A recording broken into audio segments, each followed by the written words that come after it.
Queridos amigos, estamos aqui para mais um podcast de comentários ao Código Penal, artigo por artigo. Hoje nós vamos fechar os crimes contra a vida tratando de aborto. E para isso vamos investigar os artigos 124, 125, 126, 127 e 128 do Código Penal.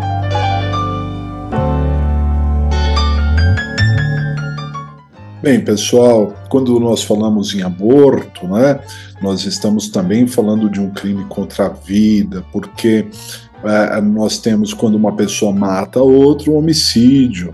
Pode ser o feminicídio, em alguns casos, quando a mãe mata o nascente ou o neonato por estar em estado puerperal, é o infanticídio. E quando se mata aquele que não nasceu ainda tecnicamente, que está numa vida intrauterina, temos aí o aborto. O correto, segundo a doutrina, seria o crime de abortamento, porque aborto é o resultado do abortamento, mas o legislador colocou aborto. E esse aborto, pessoal, ele pode ser punido de 3 formas diferentes. Nós temos o aborto provocado pela gestante ou com o seu próprio consentimento, é o autoaborto, como se chama. O aborto provocado por terceiro, então seria esse aborto com o consentimento da gestante, provocado por terceiro, quando ela contrata, por exemplo, um médico para fazer o aborto, e o aborto provocado por terceiro sem o consentimento da gestante, que é um crime gravíssimo que nós vamos verificar aqui. Há formas qualificadas, porque do aborto podemos ter consequências ainda mais funestas, e há casos em que o aborto não é punido. Bom, vamos à redação então dos artigos. Aborto provocado pela gestante ou com seu consentimento. Artigo 124. Provocar aborto em si mesma ou consentir que outrem lhe provoque. Pena de detenção de 1 a 3 anos. Aborto provocado por terceiro, artigo 125, provocar aborto sem o consentimento da gestante, pena reclusão de 3 a 10 anos. Artigo 126, provocar aborto com o consentimento da gestante, pena reclusão de 1 a 4 anos. Parágrafo único. Aplica-se a pena do artigo anterior se a gestante não é maior de 14 anos, ou é alienada ou débil mental, ou se o consentimento é obtido mediante fraude, grave ameaça ou violência. Forma qualificada. Artigo 127. As penas combinadas nos 2 artigos anteriores são aumentadas de 1/3 se, em consequência do aborto ou dos meios empregados para provocá-lo, a gestante sofre lesão corporal de natureza grave, e são duplicadas se, por qualquer dessas causas, lhe sobrevém a morte. Artigo 128.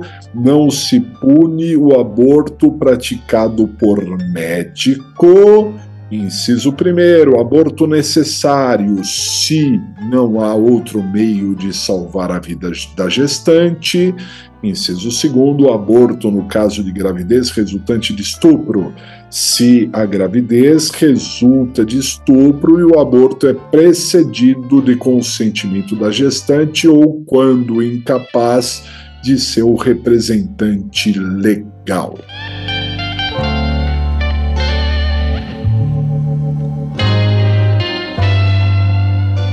Muito bem, pessoal. Então nós podemos ver que o legislador ele puniu com uma pena bem branda o autoaborto, né? A pena é de detenção de 1 a 3 anos. E, segundo o entendimento do STF, se esse autoaborto é praticado nos 3 primeiros meses de gravidez, ele não é punido. Há uma discussão, não só no Brasil, como uma discussão mundial, sobre o direito da mulher a provocar o aborto em si mesma, de dispor do seu corpo. Então é esse aborto que há defensores, não só no Brasil, quanto no mundo. E o STF tem essa posição de não punição em alguns casos. Agora, o aborto provocado por terceiro já é punido de uma forma mais rigorosa. Se esse aborto é provocado por um terceiro com o consentimento da gestante, temos aí uma pena intermediária, que é de reclusão de 1 a 4 anos, maior do que a detenção de 1 a 3 do autoaborto, né? Mas se o aborto é provocado por terceiro sem o consentimento da gestante, a pena é alta, é de 3 a 10 anos. E esse tipo de aborto, provocado por terceiro sem o consentimento da gestante, a mulher é forçada a praticar o aborto, a matar o seu próprio filho, não tem defensores em nenhum lugar do mundo, tá certo? E perceba que o legislador ele ficou atento às consequências do aborto, porque como o aborto hoje em dia ainda faz parte de um submundo, embora nós sabemos que em classes mais abastadas economicamente, muitos abortos são praticados de uma forma convencional, com médicos gabaritados, com hospitais importantes. E é claro que com essas condições socioeconômicas, dificilmente o aborto gerará consequências, mas isso é para uma pequena parcela da sociedade. Para as pessoas, de uma maneira geral, o aborto é praticado em condições de insalubridade. São fundos de farmácia, fundos de quintal, a própria pessoa tomando medicações, enfim, e gera consequências terríveis. Então, o legislador ficou atento a essas consequências. Se causar lesão leve, não tem aumento de pena, mas se causar lesão grave, e leia-se gravíssima, a pena é aumentada em 1/3 e dobrada se ocorre o evento morte, né? Duplicada ali se houver o evento morte, que às vezes é uma decorrência do próprio aborto, tá certo? Outro detalhe que chama a atenção é que o aborto ele pode ter sido praticado por terceiro com o consentimento da gestante. Entretanto, esse consentimento pode ser viciado. De que maneira? Se a gestante não for maior de 14 anos, ou seja, se ela tem 14 anos e um dia para frente, é outra história, mas se ela tem 14 anos para baixo, ela não é maior do que 14 anos, ou ela é alienada ou débil mental, ou se esse consentimento foi dado por fraude, ou porque ela sofreu uma ameaça, ou porque ela sofreu uma violência, esse consentimento é viciado. E desta forma é como se não houvesse consentimento. Desta maneira, se o aborto é provocado com o consentimento da gestante, mas viciado nesses termos, é como se fosse sem o consentimento, e a pena então será de reclusão de 3 a 10 anos.